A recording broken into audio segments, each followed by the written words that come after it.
I know you thought you were going to get away without having to hear me today, right? But here I am.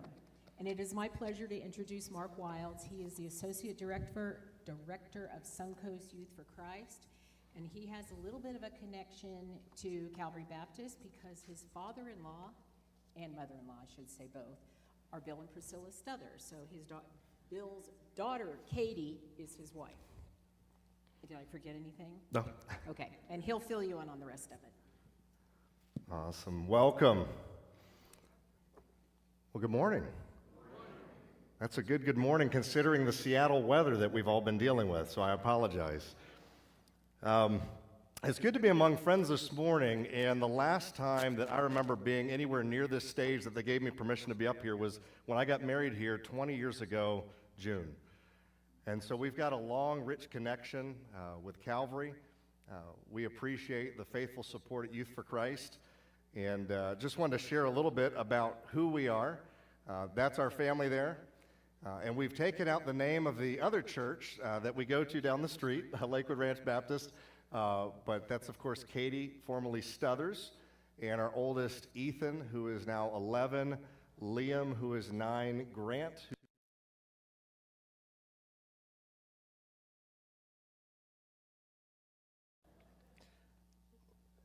we have had many rich memories here at the brick house next door, family reunions. Without asking for permission, we filleted probably about 50 fish there one day and had a fish fry cookout.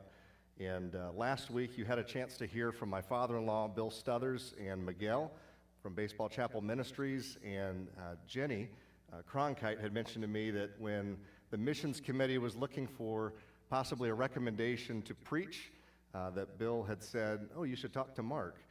And so anything that happens beyond this point that you disagree with, there's a slide with Bill Stuthers' name at the end of the service, and you can send all your complaints to him. But no, it's good to be here today. And a little bit about me. I'm unique in the sense I'm third generation Miamian, and our family goes so far back in Miami to where traffic wasn't even as bad as it is here in Bradenton. Hard to believe. And for those of you football fans, it was also back in the day when the University of Miami Hurricanes were actually a force to be reckoned with on the field, which now belongs in an encyclopedia somewhere, and you could probably find something archived on ESPN. And you could say that the Stuthers and Wiles families were sort of destined to intersect at some point. Our parents both went to college at Miami Christian College many years ago. It's a school that no longer exists. They both got married in '76.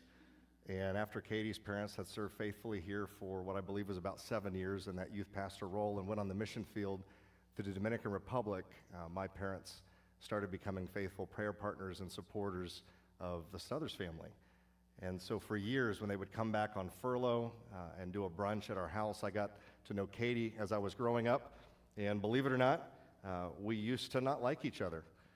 And there is a little bit of an age difference there, about 3.5 years, 4 years in school. And so the Lord had different plans, and we then got married in 2004. So back in school, for me, academics, math, business classes, and so forth came super easy to me. And my grandmother, on my mom's side, used to always say, you're going to be a wealthy businessman one day. And I like that, right? I like that prediction. And I said, okay, Grandma, that sounds great. And she said, no, you're going to be a wealthy businessman one day. And so when I started feeling called into ministry, even though I went to a Presbyterian church, she goes, you're going to be a Baptist preacher one day. And I said, well, Grandma, then I can't be the wealthy businessman. She goes, no, you're going to be a rich Baptist preacher one day. And so I feel like I'm standing before you, rich in family, friends, and ministry. And so that's a little about me. If you could throw up the slide, Suncoast Youth for Christ. That's what sort of brought me here years ago. And my father-in-law served, as Jethro did, to Moses in Scripture when I was looking for what God would have for me. 6 years serving faithfully in Palm Beach County Youth for Christ. I was the high school ministries director there, overseeing high school ministries everywhere from Belle Glade to the west, to Palm Beach Island in the east, as far north as Jupiter, and as far south as Boca Raton. And Bill had shared with me, he said, if you're going to take a step into leadership, make that next step here in Manatee County, because there's a guy by the name of Mike Chaplinsky, who many of you know, and he said, that guy is somebody that can teach you a thing or two about leadership. And so if you look at this slide, something I want you to take note of is something maybe you've never been asked to do before in a service. Take out your cell phone.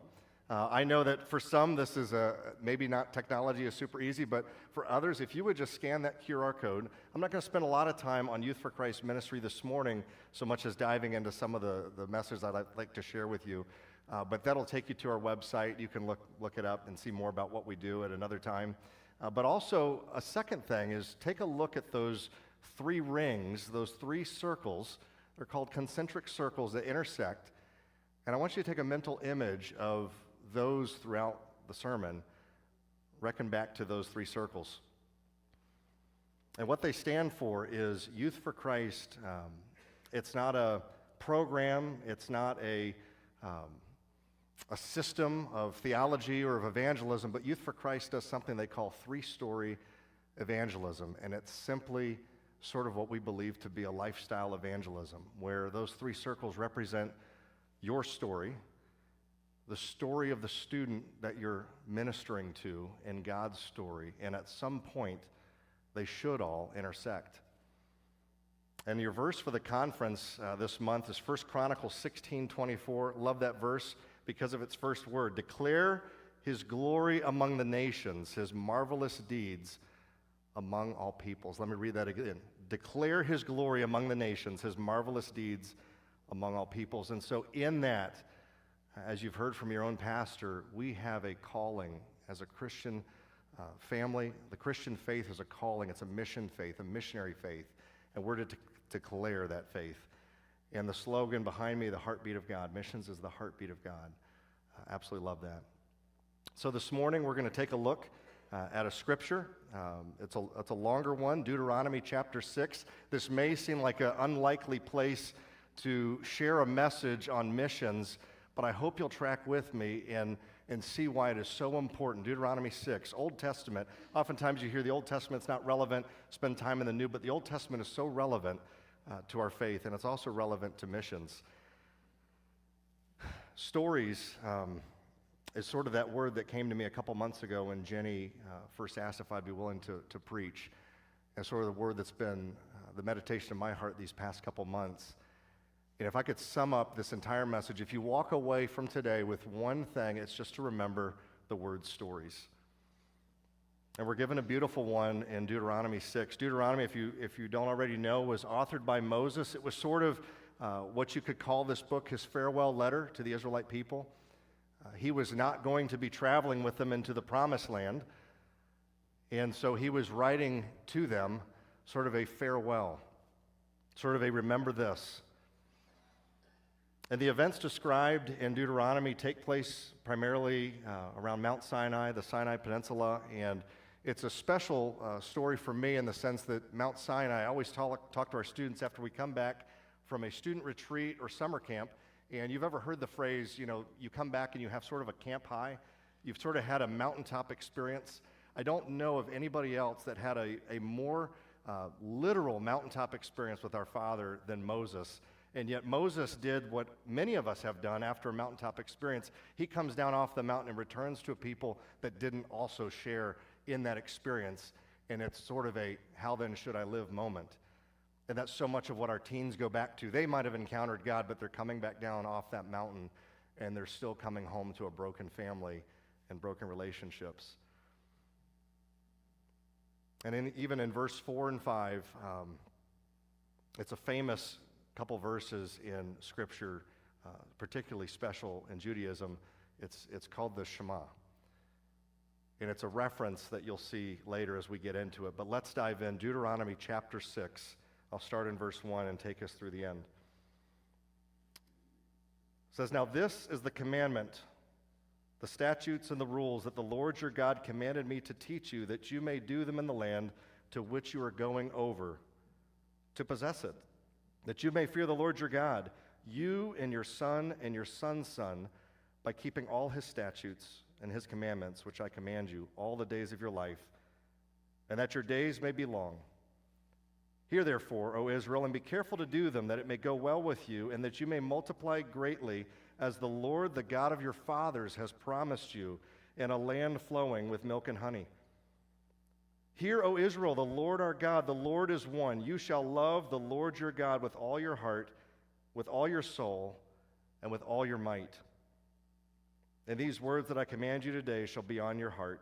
You shall teach them diligently to your children, and shall talk to them when you sit in your house, and when you walk by the way, and when you lie down, and when you rise. You shall bind them as a sign on your hand, and they shall be as frontlets between your eyes. You shall write them on the doorposts of your house and on your gates. And when the Lord your God brings you into the land that he swore to your fathers, to Abraham, to Isaac, and to Jacob to give you, with great and good cities that you did not build, and houses full of all good things that you did not fill, and cisterns that you did not dig, and vineyards and olive trees that you did not plant. And when you eat and are full, then take care lest you forget the Lord, who brought you out of the land of Egypt, out of the house of slavery. It is the Lord your God you shall fear. Him you shall serve, and by his name you shall swear.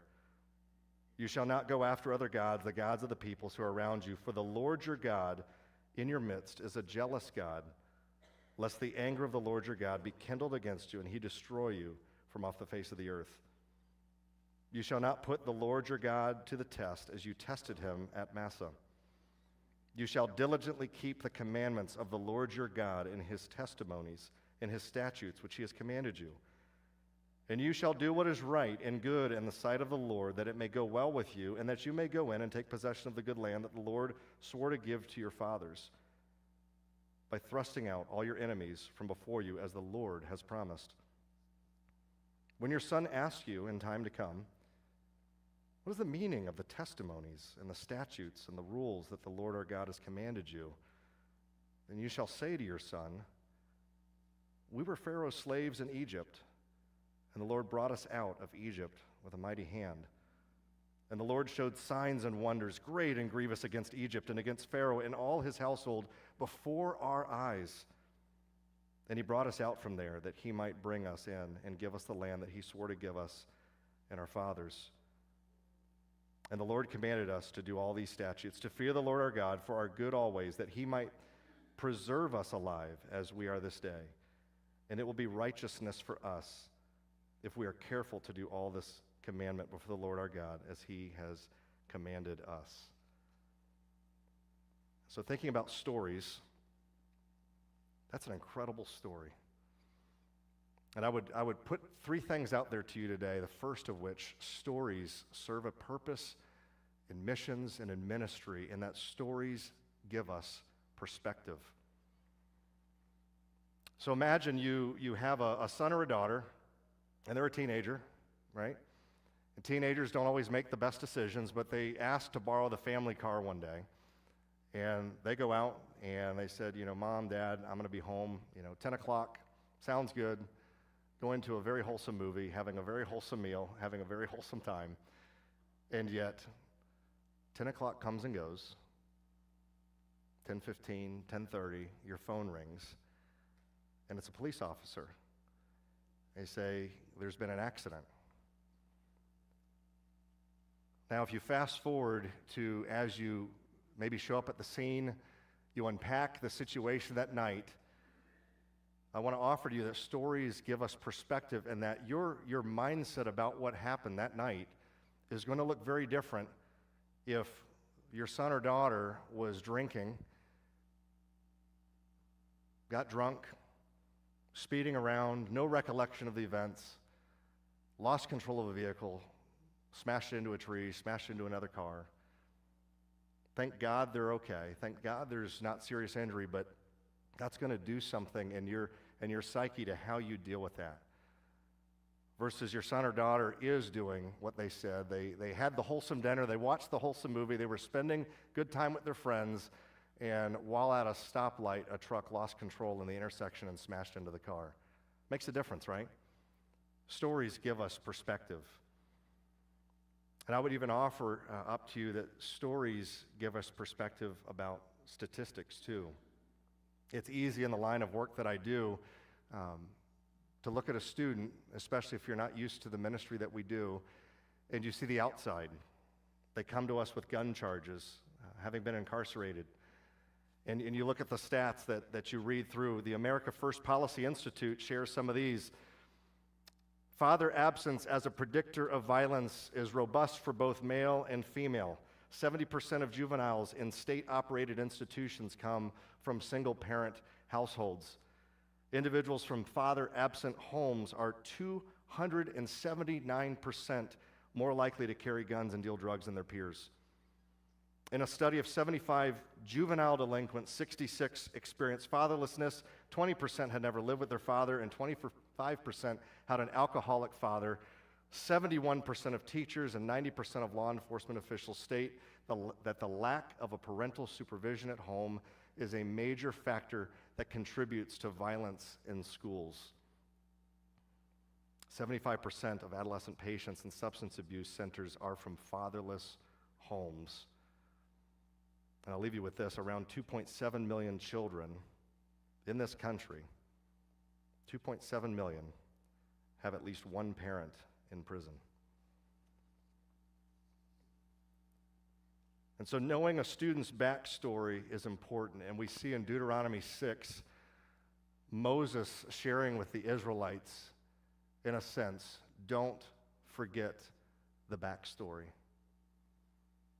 Perspective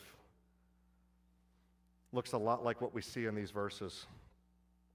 If you read down, starting in verse 10, and when the Lord your God brings you into the land that he swore to your fathers, to Abraham, to Isaac, and to Jacob, to give you with great and good cities that you did not build, houses full of good things that you did not fill, cisterns that you did not dig, and vineyards and olive trees that you did not plant, and when you eat and are full, then take care lest you forget the Lord who brought you out of the land of Egypt, out of the house of slavery. It is the Lord your God you shall fear. You shall serve, and by his name you shall swear. That's a lot of perspective. I'm giving you a bunch of things that you had nothing to do with. It is I, the Lord, who provided them to you. Many of you have maybe heard of the Kendrick brothers, who are famous for films like Courageous, Fireproof, Facing the Giants. Raise your hand if you've heard of the Kendrick brothers films, right? In 2021, there was a movie that came out that most people probably didn't hear about. It seems like everybody I talked to has no idea that this was even made. It was called Show Me the Father. Have you heard of that one? It was their first documentary. And I have to tell you, it's probably their single greatest cinematic work, in my opinion. It follows the story of 5 men through their lives, through their upbringing, and it sort of outlines this problem we see in society today of fatherlessness that brings us back to Deuteronomy when it talks about the good father, the all-time greatest father. But I would encourage you to watch that, because that will give you a glimpse into a lot of what you see in our county, in our nation, with the students we work with, the students who are going to school across the street from you at Manatee High. And so that was point 1. Stories provide us with perspective. Second, stories connect us with people.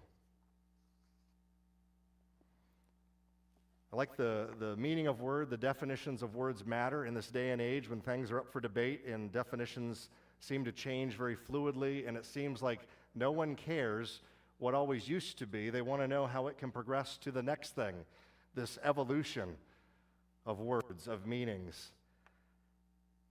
The root word, though, of connect is con, which equals together, and nektir, to bind. So imagine this. You look in the dictionary and you see connect defined. Let me offer up a few definitions for you, and you'll see where this is going with our stories. To connect means to bring together or into contact so a real, authentic link is established. To form a relationship or feel an affinity towards someone. To join together so as to provide access or communication. To place or establish in relationship. So I'd ask you this: how connected do you think the Israelites were after spending decades wandering in the wilderness with one another?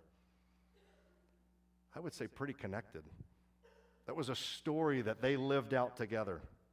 And it's amazing how stories, even with perfect strangers, can sort of take you from one place and sort of bring you back to a memory, right? A shared experience in a sense. So about a week ago, I was getting air in my tires at Costco, one of the greatest places I enjoy shopping for our family, even though we go through our groceries incredibly quick in spite of the fact they come on pallets. And I was getting air in my tires, and I'm a bit of a technology geek, and I saw a couple that had ridden from somewhere on their new e-bikes.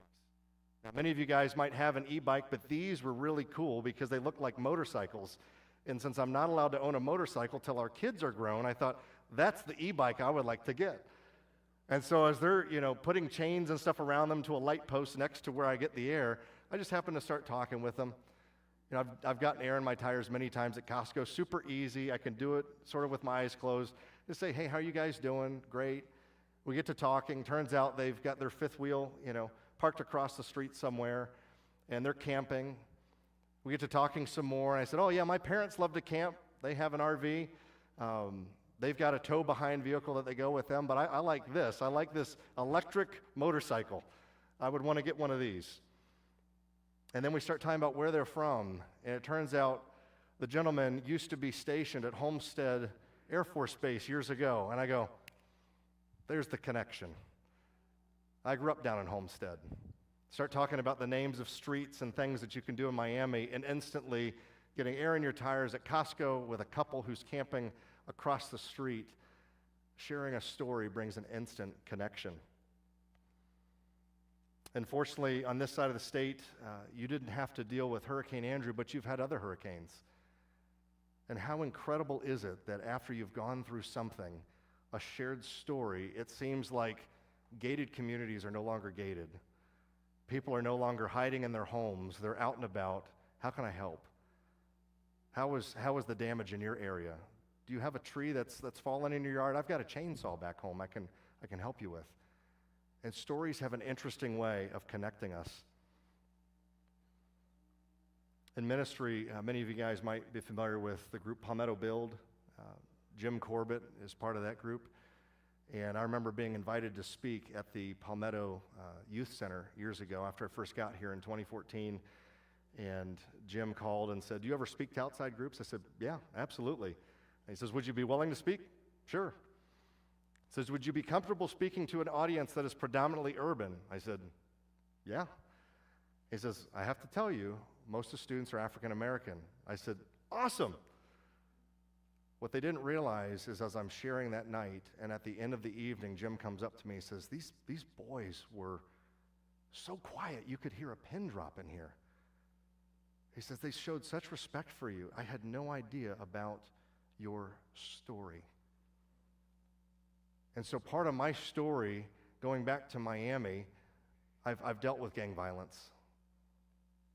I've had friends that were shot and killed. First house I ever lived in was a double-wide mobile home. I know what it's like to not be high on the socioeconomic totem pole. And so all of these things connected with these students who, for them, that was their life. And I would challenge you as you think through your story and how it intersects God's story, that you have a lot to offer these youth. And even more than that, when I think through Deuteronomy 6 and what Moses' plea is to the Israelites, that you would remember God's story and your life, that it would maintain a perspective, that you would remember whose you are, what he rescued you from and to, and that you would be willing to be honest and appropriately transparent with the world around you. First and foremost, mission starts in your home. Tell your story to your kids and your grandkids.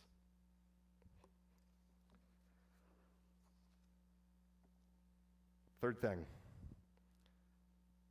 stories fuel our perseverance. If you doubt that, look at Deuteronomy 6 and look at probably 100 other passages in Scripture I could give you.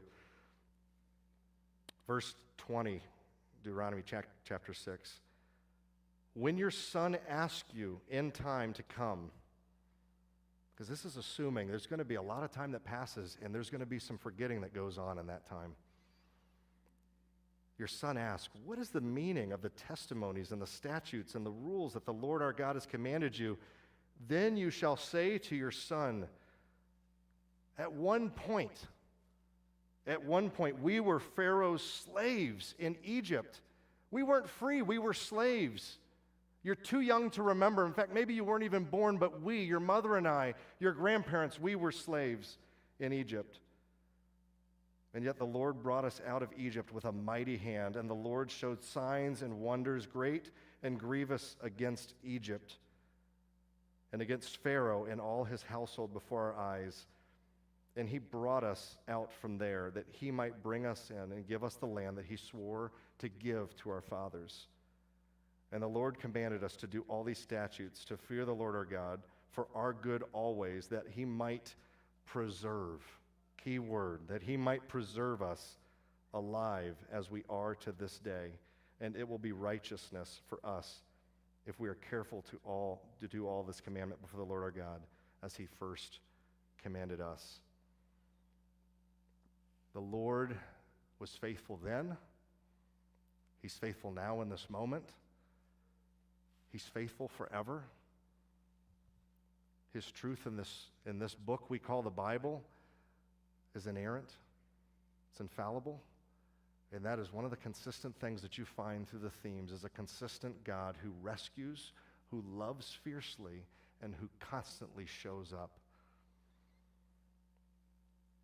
So I'd ask you this: do you think the children in Deuteronomy, do you think the children of Israel knew perseverance? 40 years. Many years more, we were slaves. And so far back, some of them were born slaves. They knew nothing else. And yet the Lord gave them the ability to persevere through stories passed on generation to generation. And isn't it interesting how we're wired that way? God has wired us, and that knowing someone else has endured the same hardship or even a struggle that we've dealt with or are currently going through, that it can give us encouragement to press on. How often have you heard from someone that maybe is sharing something that resonates with you and your past, or something you're currently struggling with, and you just feel like it's a little divine appointment from God that you have that aha moment? You say, thank you for that little nugget, because right now that gave me the energy and the encouragement and the boldness that I need to persevere for another day. And in the same way, this building is full of saints, all different ages. The Lord has wired each and every one of you with a story of perseverance that you can share, that is relevant to this next generation. My favorite book in the Bible, I tell the students, is the Job section, also known as Job. And what I love about it, if I was to sum up Job, it would be two things, because it really is a job description. It gives us the perfect example of what our job is supposed to be this side of heaven. Remember, in all these things, Job did not sin. And it gives us the greatest, I call it a CTJ meeting, come to Jesus meeting at the end of Job, when the Lord shows up and says, where were you when? Who are you that you might, because look what I did. And it gives us those two perfectly, beautifully distinct job descriptions. And so I would ask you that as you think through the job description the Lord has for you, how has he called you to persevere? There's a survey, a lot of research that was done. If you go to try to print it out, I'll warn you, your printer is going to need more paper. It's over 100 pages long, but it's called The Great Opportunity. I would encourage you to look that up. Maybe your pastor's heard of it. This is some research that was done a little while ago. I just came back from a Youth for Christ conference where we were doing a breakout session on the gospel. And the Louis Giglio Foundation or whatnot was sharing some research that they had been a part of. But youth today, and this next generation, they don't care about your faith when you tell it to them. They want to see it. They want you to show them what's in it for me, what's worthwhile about becoming a Christian.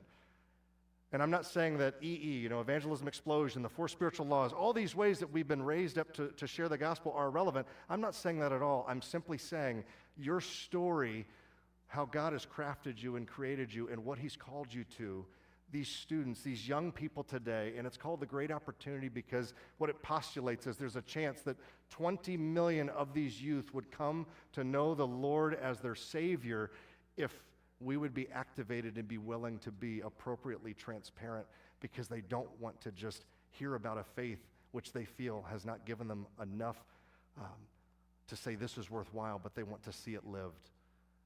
They want to see what is this thing that you talk about, Christianity. They want to hear our stories. And I'll leave you with this before we introduce the video, but you've probably heard that phrase, Christianity is just one generation away from extinction. Much like the children in Deuteronomy 6 are one generation away from forgetting. I would ask you to flip that. I don't think that we're one generation away from extinction. I think that we're one generation away from persevering even more. And so I'd invite you to watch. We've got a 5-minute video. This is Esteban's story with Youth for Christ. Thank you.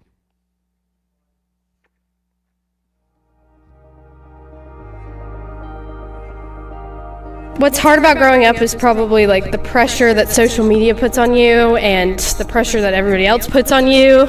It's just a lot. To be heard, really, because I feel like since we're young, people don't like to really listen to us. Even if like they feel like, it's not our place because it's like bigger, they think it's bigger issues than us. It's pretty hard because school is kind of stressful. What's hard about growing up right now is just, I'm a senior now. And it's kind of just hitting me. Wow, I have 1 year left of high school, and technically I'm grown up and I have to figure out what I want to do, whether it be college, the military, or join the workforce. Something that I found hard about growing up nowadays especially is kind of finding that group of people that you really fit in with and they love you for who you are, and also is kind of being judged for what you look like, what you act like, the things you do is really hard.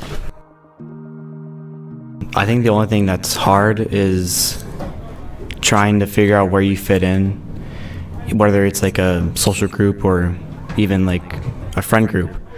I feel like that's the hardest part, figuring out where you belong.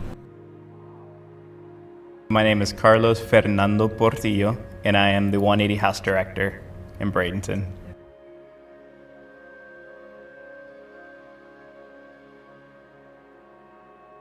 Me and Esteban just have like a lot of history. He just was one of those kids that just carried a lot. He carried a lot of pain. You could see it. He was carrying a lot of just like insecurity. My mom is, she gets sick sometimes. She has schizophrenia, so it's really tough on the family. I just felt lost. Like, I didn't know what to do. I wanted someone to help me, somebody to really show me the way. And yeah, I just really wanted a guidance, kind of. Someone in Youth for Christ, they had a huge impact on me. Their name was Carlos. Honestly, like, I've been through so many low times, and I've always had you to text. It's like, hey man, like I'm not feeling so good, and you would give me words of encouragement. It just really helped me out, man. I wanted to go to camp because I felt like it would be an opportunity to get closer to God, to really have a new experience, get away from the troubles that I was having at home. Like, I needed someplace to go, man. My favorite part of camp was the food. There was like so much food. We ate 3 meals a day, which I didn't really get that back home in New Jersey. So that was new and it was great. I got to get full 3 times a day. The 180 house means a lot to me. I've always wanted a place to chill and hang out.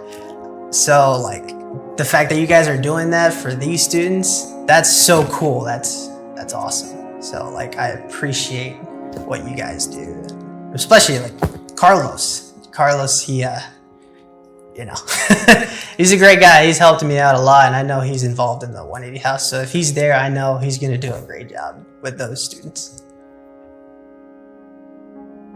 My name is Taylor Harris, and I work with Youth for Christ as Campus Life Director at Sarasota High School. I see one of the greatest needs for young people today is to be heard, for somebody to listen to them and to take an interest in who they are, not just what they're doing, not just the activities that they're interested in. I see that being a really, really big need. It's just to be consistent in remembering those things and showing them they're valued. So if I had to describe the 180 House in one word, it would be the word transparent.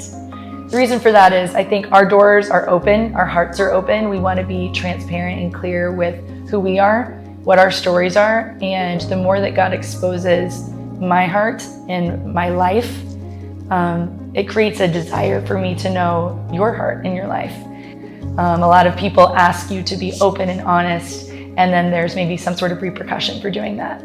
But God never says that there's repercussions for being open and honest. He's totally blatant about his love for us, and that's what we want to do here at the 180 House. The 180 House means a lot to me. Friends, family. Here you have no differences. You're all one person. We don't care who you are here. It's a family. It's one big family.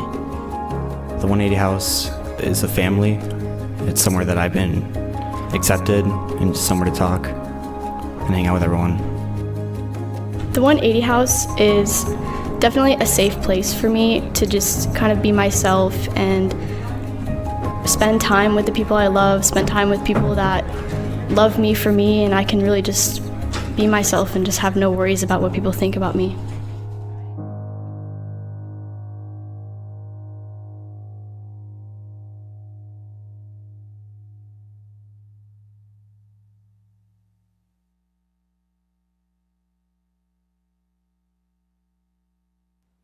Mark, thank you for coming and sharing, brother. And I appreciate the work that y'all are doing. I'm going to ask you to stand with us. Anytime we sit under the Word of God, anytime we gather and worship, there is a call on everyone to respond to what we've heard. Part of that response for you as a believer, if you are a believer, is who in your life needs to hear your story. What struck me about Mark's sermon, as we read in Deuteronomy, and Moses said, in the future when your children ask, what are these testimonies about? And he said, as they're telling their children, they may not have been slaves. And as it went on down, there's going to come a point where it might have been great or great-grandfather who were slaves. But the amazing thing about where we walk today is that every single one of us has a story in which we were enslaved to sin. And I hope that everyone in this room has a story of how Jesus Christ set you free from sin and gave you salvation. And you've got somebody you need to share that story with. So as we sing this song, you respond by finding who God is leading you that you need to share your story with. If you need someone to pray with, if you want to know what it means to be a believer, come talk to me as we sing this song, and let's respond as we sing this song of praise to the Lord.